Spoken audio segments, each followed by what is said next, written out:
అందితే జుట్టు, అందకపోతే కాళ్ళు అనేది చంద్రబాబుకు తెలిసిన విద్య అని మాజీ మంత్రి, వైసీపీ నేత అంబటి రాంబాబు వ్యాఖ్యానించారు. ఏపీలో కేంద్ర మంత్రి అమిత్ షా పర్యటనపై మీడియాతో మాట్లాడిన ఆయన కూటమి నేతలపై సంచలన ఆరోపణలు చేశారు. గతంలో అమిత్ షా తిరుమలకు వచ్చినప్పుడు చంద్రబాబు తన వర్గంతో రాళ్ల వర్షం కురిపించాడని, ఇప్పుడు ఘనస్వాగతం పలుకుతున్నారని, చంద్రబాబు అందితే జుట్టు లేకపోతే కాళ్ళు పట్టుకుంటాడని సంచలన వ్యాఖ్యలు చేశారు. అలాగే ఏపీలో ఎన్నో సమస్యలు పెండింగ్లో ఉన్నాయని, తెలంగాణ నుంచి రావాల్సిన 8,000 కోట్ల బకాయిలు, కృష్ణా జలాల సమస్యలు ఉన్నాయని, అమిత్ షా వీటి గురించి ఎందుకు ప్రస్తావించడం లేదని ప్రశ్నించారు. ఇక విశాఖ స్టీల్ ప్లాంట్కు 11,440 కోట్ల ప్యాకేజీ ఏ లెక్కన ఇచ్చారో కార్మికులకు కూడా అర్థం కావటం లేదని తెలిపారు. అమిత్ షా జగన్ ప్యాలెస్ గురించి అడిగారని అంటున్నారు. అసలు అమిత్ షా ఉన్న చంద్రబాబు ఇల్లు ఓ అక్రమ కట్టడం అని, దాని గురించి అమిత్ షాకు చెప్పాల్సింది కదా అని ఎద్దేవా చేశారు. అమిత్ షా చెప్పడం వల్లే గతంలో పవన్ కళ్యాణ్ ఉప ముఖ్యమంత్రిని చేశారని, ఇప్పుడు లోకేష్ను డిప్యూటీ సీఎం చేస్తామంటే అమిత్ షా ఒప్పుకోలేదని తమ వద్ద సమాచారం ఉందని అంబటి రాంబాబు తెలిపారు. చంద్రబాబు జగన్ మీద బురద జల్లే ప్రయత్నం చేస్తున్నాడని, పనిచేసే ప్రతిసారి జగన్ తప్పిదం అని చెప్పడం సరికాదన్నారు. ప్రకృతి విపత్తులు జరిగితే ఎన్డీఆర్ఎఫ్, మానవ విపత్తులు జరిగితే ఎన్డీఏ వస్తుందని అమిత్ షా అంటున్నారని, మరి తిరుపతి ఎందుకు రాలేదని ఆయన ఎద్దేవా చేశారు. కూటమి ప్రభుత్వం అసమర్థ పాలన చేస్తుందని, చంద్రబాబు ఏదేదో మాట్లాడుతూ అందరి బుర్ర పాడు చేస్తున్నారని అంబటి రాంబాబు పేర్కొన్నారు.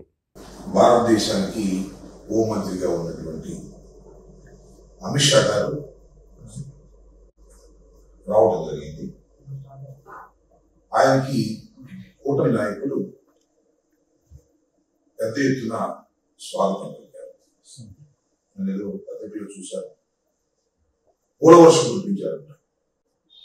కూటమి నాయకులు, తెలుగుదేశం పార్టీ నాయకులు పూలవర్షం కురిపించారు, ఆయనకి ఘన స్వాగతం పలికారు.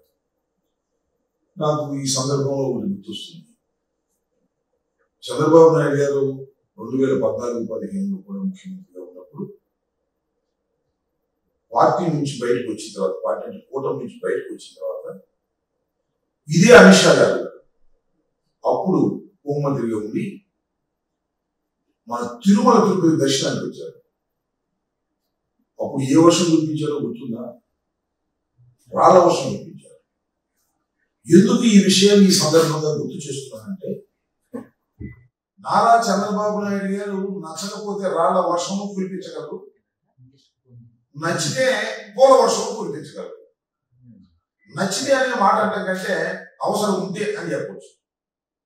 దానికే పర్యాయ పదం ఏంటంటే, అందితే జుట్టు, అందకపోతే కాళ్ళు పట్టుకోగలిగిన అత్యంత సమర్థవంతమైనటువంటి రాజకీయవేత్త భారతదేశంలో ఎవరైనా ఉన్నారు అంటే అది సాక్షాత్తు నారా చంద్రబాబు నాయుడు గారు అని నాకు అనిపిస్తుంది. సరే, ఎనిగా కూటమిలో మీరున్నారు. హోంమంత్రి గారు 3 సార్లు ఈ దేశానికి హోంమంత్రిగా చేస్తున్నటువంటి వ్యక్తి అమిత్ షా గారు కేంద్ర ప్రభుత్వంలో చాలా కీలకమైన పాత్ర పోషిస్తున్నటువంటి వ్యక్తి.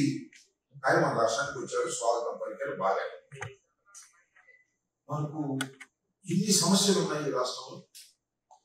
సమస్యల పుట్ట ఎందుకు అంటున్నారంటే, మనం విభజన జరిగి 11 సంవత్సరాలు అనేక సమస్యలు అపరిష్కృతంగా ఉన్నాయి.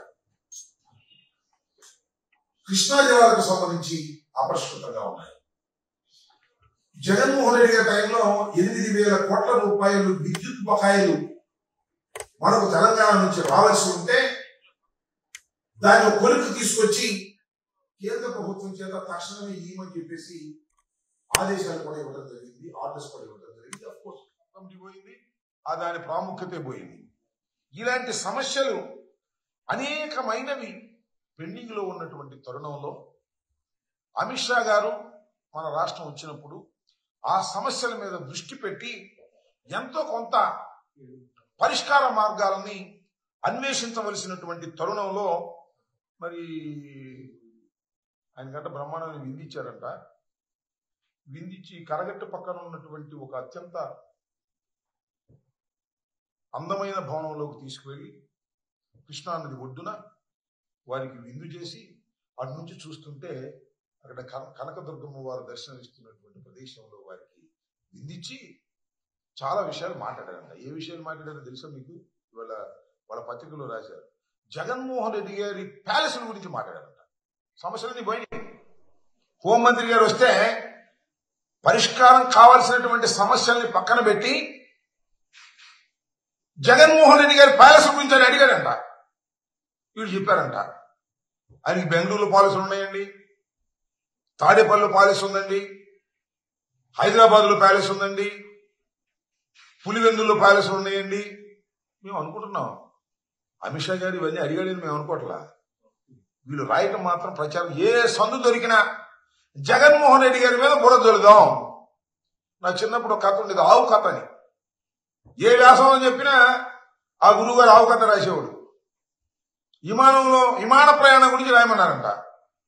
విమాన ప్రయాణం చేస్తున్నాను, కిటికీ పక్క నుంచి కిందకు చూశాను, ఆవు కనపడింది, ఆవు తెల్లగా ఉన్నాను, ఆవు పాలించను. ఈ రకంగా ఆవు కథలాగా జగన్మోహన్ రెడ్డి గారి మీద బురద జల్లేటటువంటి కార్యక్రమాలు చేసేటటువంటి పద్ధతుల్లోనే ఇవాళ అమిత్ షా గారు లాంటి వ్యక్తి వస్తే, హోంమంత్రి వస్తే, ఆ సమస్యల పరిష్కారం కోసం కాకోకుండా, రాష్ట్ర సమస్యల పరిష్కారం కోసం కాకోకుండా జగన్మోహన్ రెడ్డి గారి మీద బురద జల్లేటటువంటి రాతలు రాయటం కోసం ఉపయోగించుకున్నారు అనేది నా అంశం ఇక్కడ.